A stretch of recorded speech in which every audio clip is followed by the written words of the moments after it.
Jewish faith is not something that you have to accept. It's not a dogma. I'm Jewish. Part of Jewish means Judaism believes in this, and then that's what I subscribe to. Judaism doesn't believe in anything. Judaism is not a person. Belief is a verb. Judaism teaches us a context in how to live life. It gives us a way to perceive things. It gives us the principles, the glasses, however you want to look at it. And when you have these tools, you can perceive things very differently. What is the Hebrew word for faith?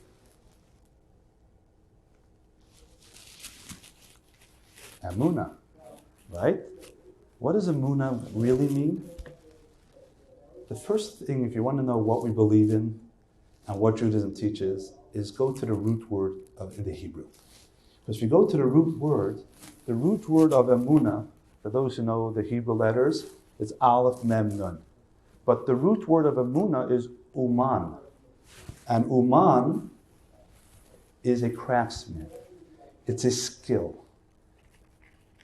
Michael Jordan doesn't believe in basketball.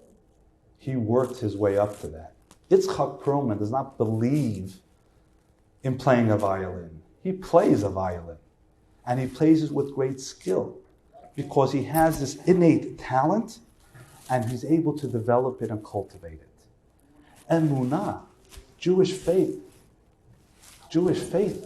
is not about accepting something. It's about working at something. You're not a good Jew if you believe. You're a good Jew if you study. Because if you study, then you're taking what Judaism is teaching you and applying it to your life. So the core is, emunah is not a blind acceptance and submission to reality. Emunah is perceiving an added dimension of reality. So we all know about 3D, right? You can have something that's two-dimensional. When you see it in three-dimensional, it's a whole different experience.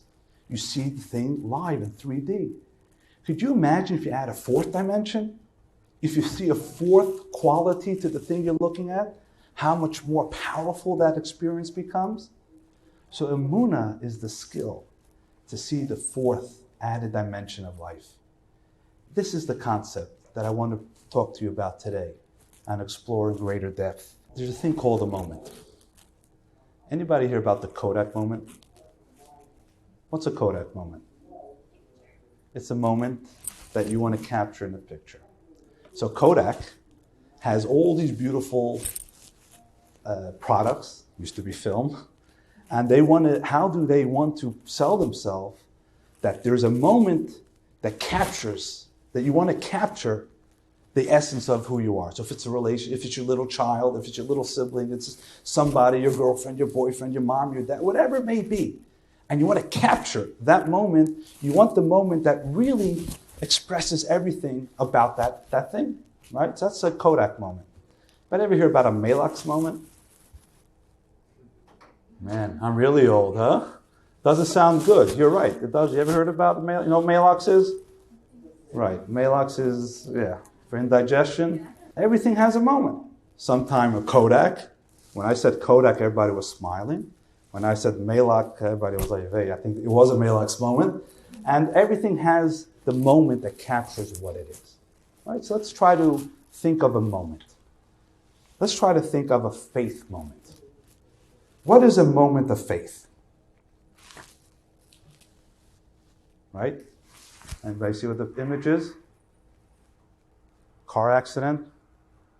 Something tragic happening? Is that usually when we try to have some faith? Or no atheist in a foxhole? Somebody's dying in the hospital, you call the rabbi. Somebody is, in a bad situation, you just look out to God. That's what we usually call a faith moment. How about something like this? Person wins $1 million. Your initial instinct, would you call that a faith moment?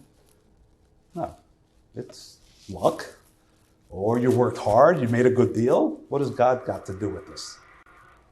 But in reality, Judaism teaches us the idea of faith is how you view things and how you experience things Is there a difference between a fatal crash or winning $1 million? You take off your glasses if you won $1 million, and you only put it on if it's tragic. Faith is principles. How do you view everything? So faith is living a fourth dimension. A fatal or dangerous accident has a deeper dimension to it, and so does winning $1 million. If I'm living a life of faith, it's not just reacting and reaching out to something when I can't deal with it. A faith moment then becomes not a moment when you reach out to something higher. A faith moment is something is happening in your life. How do you see something deeper? You can make $1 million. Do you just $1 million bucks? Or is there maybe a reason? You don't see so many people saying, oh, thank God. Well, they usually thank God if you're big, but trying to look for a deeper purpose and positive. I'm a rabbi. Very few people say, hey, Rabbi, I just won $10 million bucks. I'd like to take some? Can I build a synagogue with it? Can I do something purposeful with it? That's not the way it works. Hey, Rabbi, my father was just in an accident. I need to come talk to you. Right? That's because people just look at faith as something, when all else fails, break the glass. But faith is not that. Faith is a way of looking at things. So faith is not about subscribing to some kind of theology. It's not about you submitting yourself to a religion, a dogma. On the contrary, it's about the religion teaching you how to see things in your own life. It's not about him, it's about you. So a good Jew, as I said before, a good Jew doesn't believe. A good Jew studies. An observant Jew is not someone who observes all the mitzvot. An observant Jew is a person who observes things in a different way. We do mitzvot. We are given the tools. Like I'm given glasses to see some way.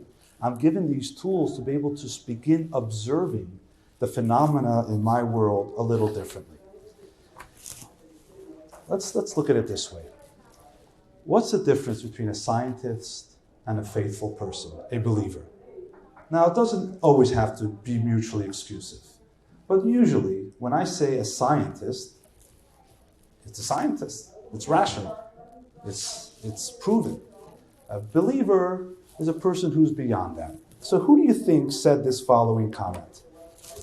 I want to know how God created this world. I'm not interested in this or that phenomenon, in the spectrum of this or that element. I want to know his thoughts. The rest are details.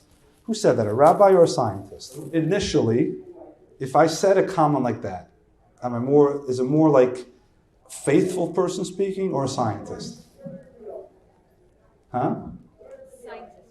A scientist person would say something like that. Okay. I thought it sounded more like a rabbi speaking, but that's okay, You want to know who said this? You really looking? Albert Einstein. This was one of Albert Einstein's famous comments, that despite all his science, he did believe in a God. In fact, there's a person who wrote a book about him. I'll tell you exactly who this guy is. Friedrich Dürrenmatt said, Einstein used to speak so often of God that I tend to believe that he has been disguised theologian. Right? It's not a contradiction. Who said this? There are two aspects of time. Measured time by some sort of movement, whatever that may be, and the essential continuum of time. Those who deal in Einstein's theory of relativity only concern themselves with the first concept of time. Who would have made that kind of comment? Scientist or rabbi? Scientist, right? Whoops. That was from a quote from the Rabbi. Quote from one of the greatest spiritual leaders and one of the greatest believers I've ever seen. One of the best quotes I like is this one. Anyone who doesn't believe in miracles is not a realist. Is it miracle? Is it reality? You know who said that one? A rabbi or a scientist? Huh? A rabbi. That's like a real rabbinic, deep concept, right? Prime Minister David Ben-Gurion. And he said, in Israel, if you don't believe in miracles, you're not a realist, because the reality of our life and existence in Israel is miracles. So the point I want to bring out here is that Faith is not necessarily, emunah, is not the submission to some trans-rational dogma. Emunah is actually the fusion of what we know from science and what we know from observable reality to being able to see something deeper within that reality.